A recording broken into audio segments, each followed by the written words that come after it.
घंटी बजी और मेरे दिमाग में, तो कहानी को आगे बढ़ाते हैं। मोबाइल की घंटी बजी और मेरे दिमाग में एक तरकीब आई।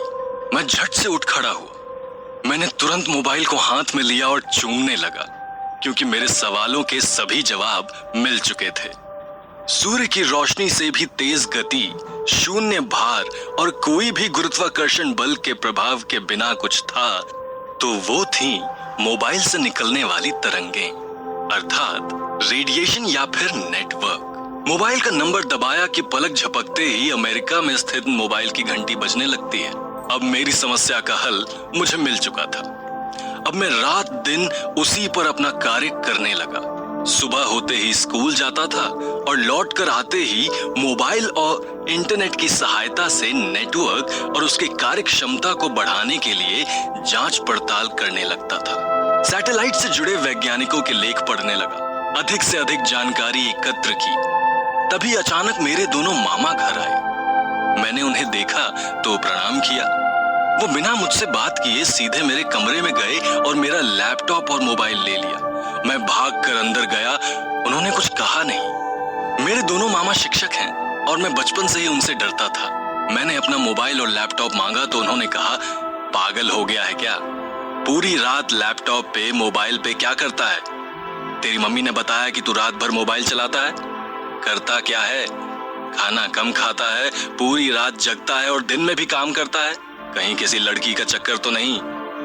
मैंने मामा से कहा, मामा ऐसा कुछ नहीं है, पहले आप बैठ जाओ, मैं समझाता हूं। मेरे दोनों बैठ गए।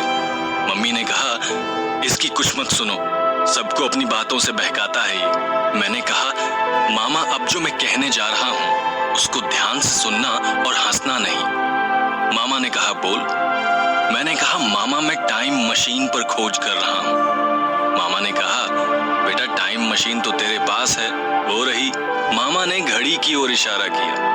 मैंने कहा, मामा वो समय दिखाने वाली मशीन है, मैं खोज कर रहा हूं समय की यात्रा पर। मेरे दोनों मामा हंसने लगे।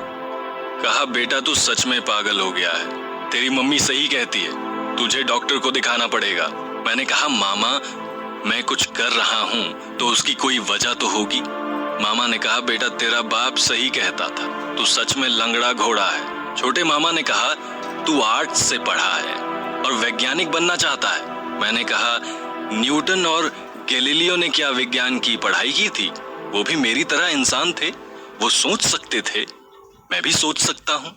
वो जब वैज्ञानिक बने तो विज्ञान नहीं था मदद के लिए, पर मुझे मदद करने के लिए वैज्ञानिकों का लेख है। छोटे मामा ने कुछ सोचते हुए कहा, चल सिद्ध कर कि समय की यात्रा की जा सकती है। मैंने अपना मोबाइल लिया और मामा को कहा, मामा आप ऑनलाइन आ जाओ। मामा ऑनलाइन आ गए। मैं दूसरे कमरे में गया और वीडियो कॉल किया। मामा ने मुझे वीडियो कॉल पे देखा। मैंने मामा से कहा, मामा समय देखो।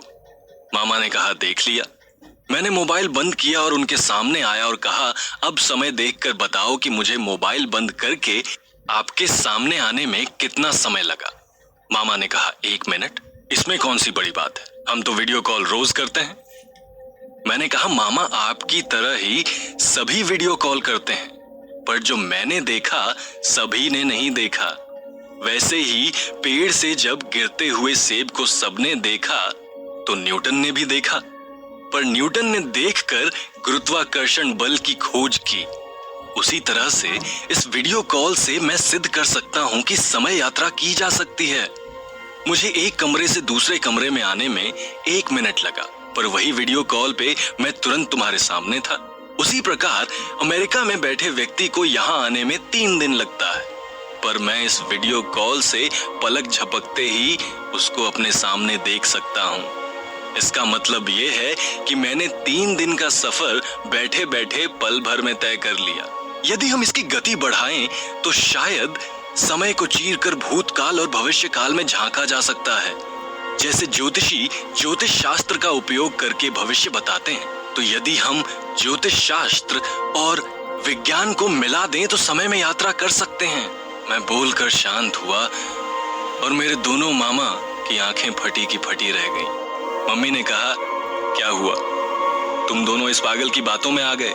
छोटे मामा ने मोबाइल और लैपटॉप मुझे देते हुए कहा, बहन, तेरा बेटा पागल नहीं है, पर एक दिन पूरी दुनिया को अपने दिमाग से पागल कर देगा।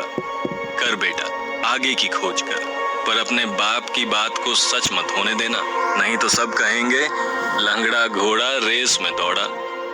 अब इसके आगे क्या हुआ, ये जानने के लिए सुनते रहिए